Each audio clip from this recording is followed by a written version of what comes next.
Why not eat, drink, and be merry? If there is no accountability, then there is no sin. And if there's no sin, Christ died in vain. And if Christ died in vain, what do we need God for? This is the new philosophy of the New Age, that there is no hell. It is the hope of most people. There is no hell. On the other hand, people are going to visit our loved ones in the hospital with a new message of a new age that is the exact opposite. It's called the religion of NDEers, the religion of near-death experiencers. Look, I went to heaven, they tell the patient that's dying, and I saw the light, and I came back, all is well. There is no accountability. There is no hell. Heaven's gates are open wide for everyone who dies. Look at me. I'm an atheist. I'm here. You don't have to worry. Death is nothing to be feared. I'm going to stay with you. Your family's too afraid to stay with you while you're dying, but I'm not. Let me hold your hand.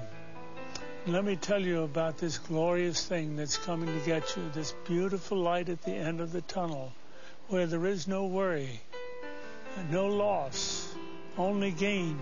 You're acceptable as you are. There is no heaven.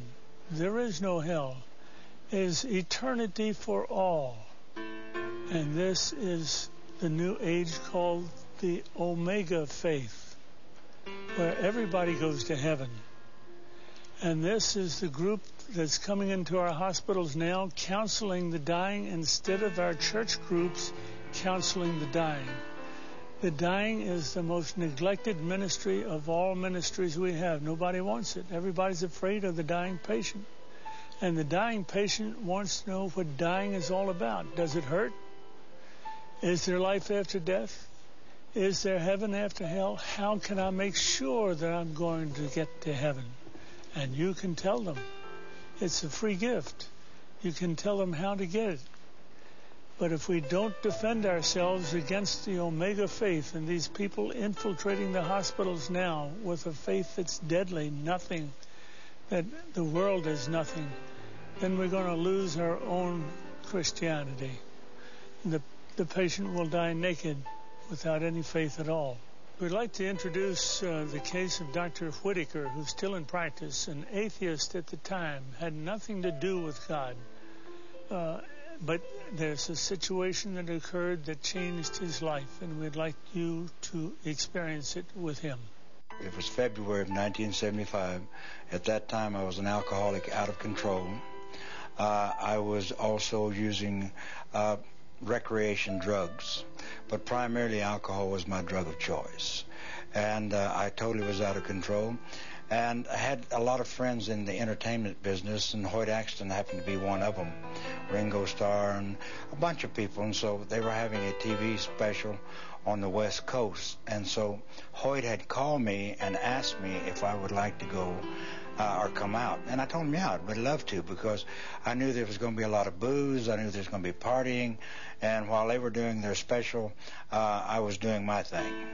And so after about 3 or 4 days out there, I became ill. And by ill, I mean I had a severe pain in my abdomen. I flew into Oklahoma City and called a senator friend of mine and told him I had to have a car because I was ill, I was sick.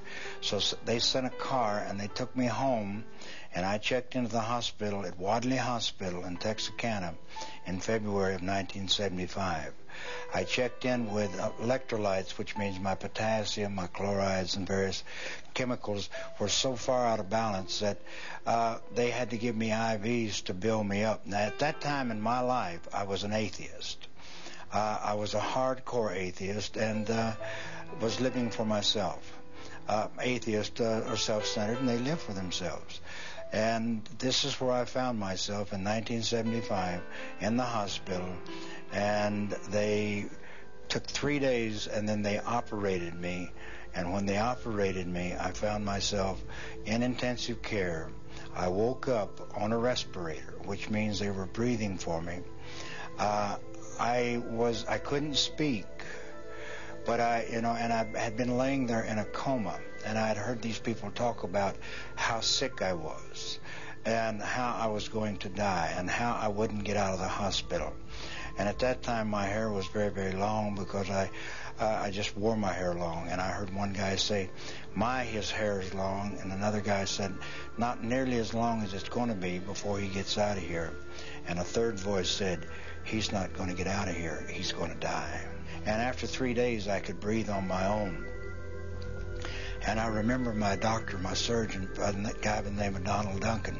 He told me, he says, Don, if you have anything to get right, if you have anything to get signed, you get it done, because we're not sure. We're not sure how long you have. So I knew, I had a condition that was called acute hemorrhagic necrotic pancreatitis. You don't live with this disease. Now, you can live with pancreatitis. You can even live with acute pancreatitis. But you do not live with acute hemorrhagic necrotic pancreatitis. Duncan had told my 2 sons that I would be dead before morning. They didn't expect me to survive. And, I'm laying there. Now, I'm a professed atheist. And when I say a professed atheist, I didn't believe in God. I believed in the power of the universe because I'd seen it. I'd seen it, life and death. As a physician, I dealt with life and death. I believed in something, but don't talk to me about God, and surely don't talk to me about a resurrection or a virgin birth or this type of thing, because I am in research science. PhDs in research science, the majority of them do not believe in God. They do not believe in a supreme being. They believe, and they're beginning now to believe that there is order in the universe, because as we get farther and farther along, we see the order. But I was an atheist. Now, see, it's very easy to be an atheist when you're successful. You have worked your way from Oklahoma welfare to being one of the most powerful men in your part of the country, one of the most powerful men in the state of Oklahoma in relationship to political.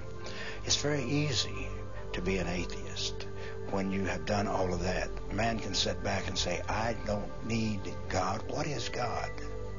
But it's very difficult to be an atheist when you're laying on your deathbed, because you begin to think, what if these people are right? See, there'd been one man by the name of Ron Short that had stood between me and the gates of hell. One man that had witnessed to me about the love of Jesus for 5 years before I became ill. One man. And, I would debate him, and I liked him because he did what he said he was going to do. I mean, he was the only one that I saw that professed to be Christian, that lived what he said he was going to do. And so I really respected him. I didn't believe what he said, but I respected him. But when I'm laying on my deathbed and knowing that I'm going to die, guess who I thought about? I thought about, what if Ron is right? What if there is a heaven and a hell? And so the most immediately, the most pressing thought in my mind is, how do I get saved? What is saved? What is saved? How do I get saved? And so I sent them for Ron Short. I wanted him to come down because I wanted him to do what he had to do. I had no idea. How can a man hanging on a tree in Israel 2,000 years ago, what is that to me? But I knew that he had something that I had to have. And that night, see, I had him go for Ron, but Ron wasn't home. Ron was in Alabama. And so I had him go and send for Ron. And that night was the longest night that I've ever had in my entire life, before or since. And that night is, as I would be laying there in bed, as I'm laying there in bed,